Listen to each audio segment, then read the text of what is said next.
Hello students मु शशांक शेखर आपण मानक मोर यूट्यूब चैनल गणपति क्लासेस को स्वागत जनाऊँ। आम पूर्व अध्याय मानक ओडिशा जीके संबंध में आलोचना करथिना। आज पार्ट 3 वीडियो होगा जाऊँगी। तो ओडिशा जीके को आम आरंभ करवा।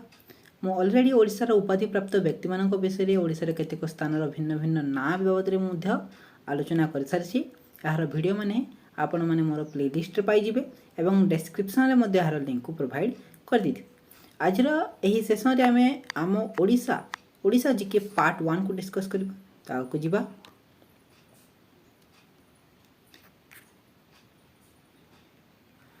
तो प्रथम क्वेश्चन रहला ओडिशा केबे स्वतंत्र प्रदेश घोषित हल। यार सठिक उत्तर हिजबो 1936 अप्रैल 1। ओडिशा केबे स्वतंत्र प्रदेश घोषित हला। यार सठिक उत्तर ही गला 1936 एप्रिल 1 तारिख 1936 मसीहा एप्रिल 1 तारिख में ओडिशा स्वतंत्र प्रदेश भाव में घोषित होता से एप्रिल 1 को आम उत्कल दिवस रूपे पालन कर। नेक्स्ट क्वेश्चन को जीवा। ओडिशा केबे अफगान शासनाधीन थिला। ओडिशा 1559 रु 1578 पर्यंत अफगान शासनर अधीन रहा। 1559 मसीह रु 1578 मसीहा पर्यंत ओडिशा अफगान शासनर अधीन रहा। कटकर प्राचीन नाम कौन थिला। कटकर प्राचीन नाम वाराणसी कटक थिला। ओडिशार शेष स्वाधीन हिंदू राजा किए थे। सठिक उत्तर है मुकुंद देव थे ओडिशार शेष स्वाधीन हिंदू राजा। कटक सहर किए प्रतिष्ठा करथिले। कटक सहर प्रतिष्ठा करथिले नृपकेशरी कटक सहर को प्रतिष्ठा करथिले। कोणार्क सूर्य मंदिर किए प्रतिष्ठा कर। कोणार्क सूर्य मंदिर अवस्थित तो यह क्या द्वारा प्रतिष्ठित लांगुला नरसिंहदेव प्रथम लांगुला नरसिंहदेव समय से कोणार्क सूर्य मंदिर प्रतिष्ठा करथिले। गदाक्षेत्र क्या कहुए जाजपुर को गदाक्षेत्र कहुए। एकाम्र कानन केउठरे अवस्थित। एकाम्र कानन भुवनेश्वर को एकाम्र कानन कहुए और एकाम्र कानन अवस्थित। तुलसी क्षेत्र किए। तुलसी क्षेत्र केन्द्रापड़ा तुलसी क्षेत्र केन्द्रापड़ा को तुलसी क्षेत्र कहुए। इंद्रद्युम्न पाटराणी किए थे। इंद्रद्युम्न पाटराणी गुंडीचा थे इंद्रद्युम्न पाटराणी। जगन्नाथ रथर नाम नंदीघोष है जगन्नाथ रथर नाम। तो कमेंट सेक्शन में बलभद्र और सुभद्रा रथर नाम लिखिदे। बलभद्र रथर नाम एवं सुभद्रा रथर नाम ऑलरेडी दे सारी। देवदल रथ है सुभद्रा रथर नाम। तो कमेंट सेक्शन में आपण मैंने बलभद्र रथर नाम लिखिदे। अरुण स्तंभर उच्चता के। अरुण स्तंभर उच्चता है 12 मीटर। 12 मीटर है अरुण स्तंभर उच्चता। गंगवंशर शेष राजा किए थे। गंगवंश शेष राजा चतुर्थ भानुदेव थे। गंगवंशर शेष पिला माने निज पेन एवं पेपर को बाहर करी यार नोट्स माने तैयारी करिथांतु। ओडिशार जेकोसी भी एग्जाम पई यह अवेलेबल होई परिबो। प्रतापरुद्र देव क्यों धर्म नहीं। प्रतापरुद्र देव वैष्णव धर्म नहीं। काठजोड़ी पथर बंध किए करते। काठजोड़ी पथर बंध किए निर्माण करते। यार आंसर हो मरकत केसरी काठजोड़ीर पथर बंध निर्माण करते। बारवाटी दुर्ग किए तैयार करते। अनंग भीमदेव बारवाटी दुर्ग तैयारी करथिले। केबे कटक प्रतिष्ठित होइतिला। 999 ख्रीष्टाब्द कटक प्रतिष्ठित होइतिला। ओडिशा रे किए साल प्रचलन करथिले। साल प्रचलन जयाति केसरी साल प्रचलन करथिले ओडिशा रे। ओडिशार द्वितीय खारवेल होउचंती कपिलेन्द्र देव को द्वितीय खारवेल कहुए। ओडिशार द्वितीय खारवेल हेले कपिलेन्द्र देव। अशोकों शिलालिपि केउठी देखा जाए।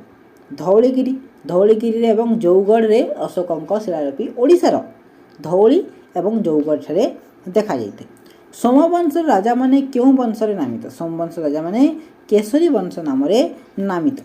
ओडिशा रे क्यों राजवंश शासन सुवर्ण युग बोली कहुई अभिहित कराई। सठिक उत्तर हो गंगवंशर राजत्व काल को सुवर्ण युग बोली अभिहित कराई। जोब्रा आनिकट केबे निर्मित होता। जोब्रा आनिकट 1874 ମସିହାରେ ନିର୍ମିତ ହୋଇଥିଲା।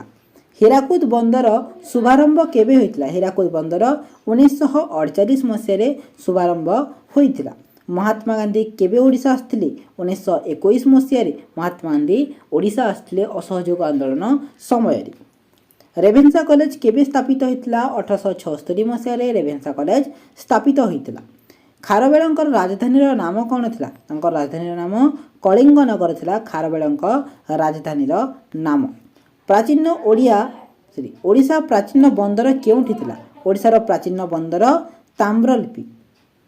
ତାମ୍ରଲିପ୍ତି ଥିଲା ଓଡ଼ିଶାର ସର୍ବପ୍ରାଚୀନ ବନ୍ଦର ତାମ୍ରଲିପ୍ତ। ବାରବାଟୀ ଦୁର୍ଗ କେବେ ନିର୍ମିତ ହୋଇଥିଲା? ବାରବାଟୀ ଦୁର୍ଗ 10ମ ଶତାବ୍ଦୀରେ ନିର୍ମିତ ହୋଇଥିଲା।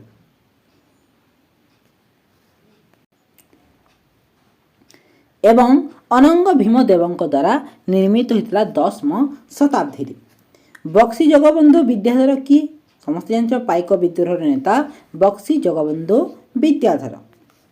ପାଇକ ବିଦ୍ରୋହ କେବେ ହୋଇଥିଲା? 1817 ମସିହାରେ ପାଇକ ବିଦ୍ରୋହ ହୋଇଥିଲା। ପ୍ରତାପରୁଦ୍ର ଦେବ କେବେ ମୃତ୍ୟୁବରଣ କରିଥିଲେ? ପ୍ରତାପରୁଦ୍ର ଦେବ 1534 ମସିହାରେ ମୃତ୍ୟୁବରଣ କରିଥିଲେ। କପିଳେନ୍ଦ୍ର ଦେବ କେଉଁ ଉପାଧି ଗ୍ରହଣ କରିଥିଲେ? ବୀରାଧିବୀରବର ନବକୋଟି କର୍ଣ୍ଣାଟକ କଳବେର୍ଗେଶ୍ୱର। ବହୁତ ଲମ୍ବା ଉପାଧି ଗୋଟିଏ ଥିଲେ କପିଳେନ୍ଦ୍ର ଦେବଙ୍କର। ବୀରାଧିବୀରବର ନବକୋଟି କର୍ଣ୍ଣାଟକ କଳବେର୍ଗେଶ୍ୱର। କପିଳେନ୍ଦ୍ର ଦେବ ଏହି ଉପାଧି ଗ୍ରହଣ କରିଥିଲେ। ଖଣ୍ଡଗିରି ଓ ଉଦୟଗିରିରେ କେତୋଟି ଗୁମ୍ଫା ଅଛି? 117ଟି ଗୁମ୍ଫା ଅଛି ଖଣ୍ଡଗିରି ଏବଂ ଉଦୟଗିରିରେ। ଶ୍ରୀ ଚୈତନ୍ୟ କେବେ ଓଡ଼ିଶା ଆସିଥିଲେ? ଶ୍ରୀ ଚୈତନ୍ୟ 1599 ମସିହାରେ ଓଡ଼ିଶାକୁ ଆସିଥିଲେ। କିଏ କୋଣାର୍କ ମନ୍ଦିରର ମୁଣ୍ଡି ମାରିଥିଲେ? ସମସ୍ତେ ଜାଣିଛ ଓଡ଼ିଶାର ସବୁ ପିଲାମାନେ ଏହି କୋଶ୍ଚିନ୍ର ଆନ୍ସର କିନ୍ତୁ ଅତି ଇଜି ସାହା ଧର୍ମପଦ ଥିଲେ କୋଣାର୍କର ମନ୍ଦିରର ମୁଣ୍ଡି ମାରିଥିଲେ ବିଶୁ ମହାରଣାର ପୁତ୍ର। କେଉଁ ରାଜା ଜଗନ୍ନାଥ ମନ୍ଦିର ନିର୍ମାଣ କରିଥିଲେ? ଚୋଳଗଙ୍ଗ ଦେବ ଆଉ ଅନଙ୍ଗ ଭୀମଦେବ। ଚୋଳଗଙ୍ଗ ଦେବଙ୍କ ସମୟରେ ଆରମ୍ଭ ହୋଇଥିଲା ଏବଂ ଅନଙ୍ଗ ଭୀମଦେବଙ୍କ ସମୟରେ ସମାପ୍ତ ହୋଇଥିଲା। ତ ଏମାନେ ଜଗନ୍ନାଥ ମନ୍ଦିରର ନିର୍ମାଣ କାର୍ଯ୍ୟ କରିଥିଲେ। ଓଡ଼ିଶାର ମନ୍ଦିରମୟୀ ନଗରୀ କିଏ? ଭୁବନେଶ୍ୱର ହେଲା ଓଡ଼ିଶାର ମନ୍ଦିରମୟୀ ନଗର।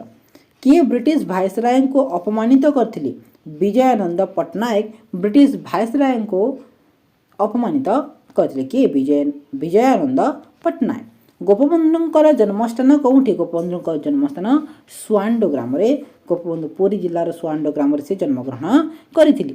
ଓଡ଼ିଶାର ଲବଣ ସତ୍ୟାଗ୍ରହ କେଉଁଠି ହେଇଥିଲା? ଇଞ୍ଚୁଡ଼ି କୁହାଏ। ଇଞ୍ଚୁଡ଼ି ହେଇଥିଲା ଓଡ଼ିଶାର ଲବଣ ସତ୍ୟାଗ୍ରହ ବା ଓଡ଼ିଶାର ଦାଣ୍ଡି ମଧ୍ୟ କୁହାଯାଉଥିଲା। ଓଡ଼ିଶା ହାଇକୋର୍ଟ କେବେ ସ୍ଥାପିତ ହୋଇଥିଲା? ଓଡ଼ିଶା ହାଇକୋର୍ଟ 1947 ମସିହାରେ ସ୍ଥାପିତ ହୋଇଥିଲା।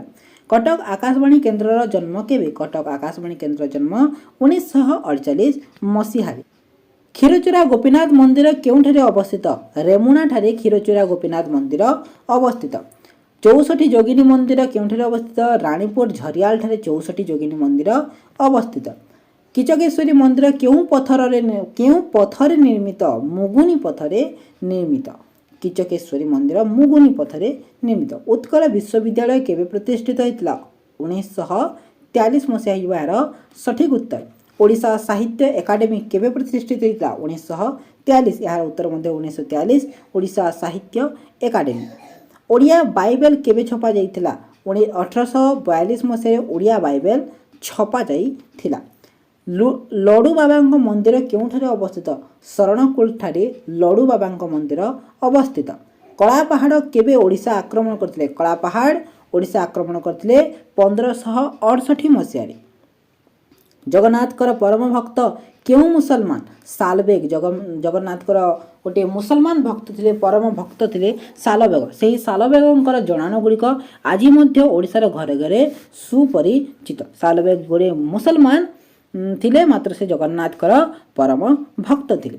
ଜଗନ୍ନାଥ କାହା ହାତରୁ ନଡ଼ିଆ ଖାଇଥିଲେ? ଦାସିଆ ବାଉରୀଙ୍କ ହାତରୁ ଜଗନ୍ନାଥ ନଡ଼ିଆ ଖାଇଥିଲେ।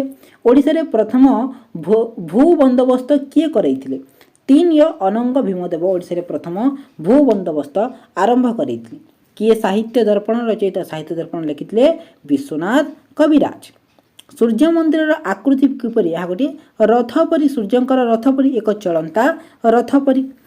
ओडिशार सर्वपुरातन मंदिर कौन सर्वपुरातन मंदिर है परशुराम मंदिर ओडिशार सर्वपुरातन मंदिर परशुराम मंदिर कवि सूर्य नाम किए परिचित कवि सूर्य बलदेव रथ क्या कविवर राधनाथ राय ओडिशार व्यासकवि फकीर मोहन सेनापति भक्त कवि मधुसूदन राव जवान कवि भाव में किए परिचित साल बेगम को जवान कवि भाव में जना जाए जवान कवि भाव परिचित साल बेग नाट्य भारती अश्विनी कुमार घोष आदि नेता नाम किए ख्यात विचित्रानंद दास आदि नेता नाम ख्यात स्वभाव कवि गंगाधर मेहर किए आदि नाट्यकार हेले जगन मोहन लाला आदि नाट्यकार प्रेमिक कवि किए मायाधर मानसिंह को प्रेमिक कवि कहुई सन्थ कवि नाम किए परिचित सन्थ कवि भीम भोई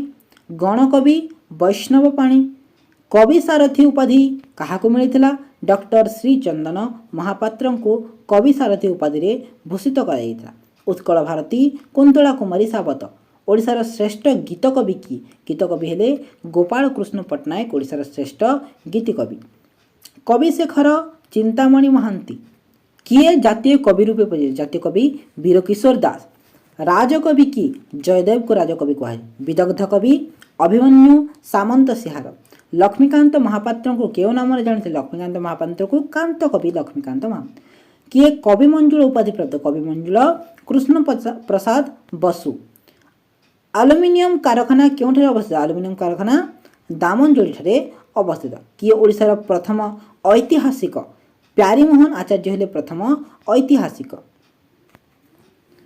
तो आज सेसन को एठारे रखा जदि वीडियोटी पसंद लगी लाइक करेंगे शेयर करेंगे एवं चैनल को सब्सक्राइब करेंगे मुझे नुआ नुआ वीडियो आपण मानी आणुथी तो मो सहित जोड़ी रुहतु एवं चैनल को निश्चित रूप से सब्सक्राइब करनी तो आज ये धन्यवाद।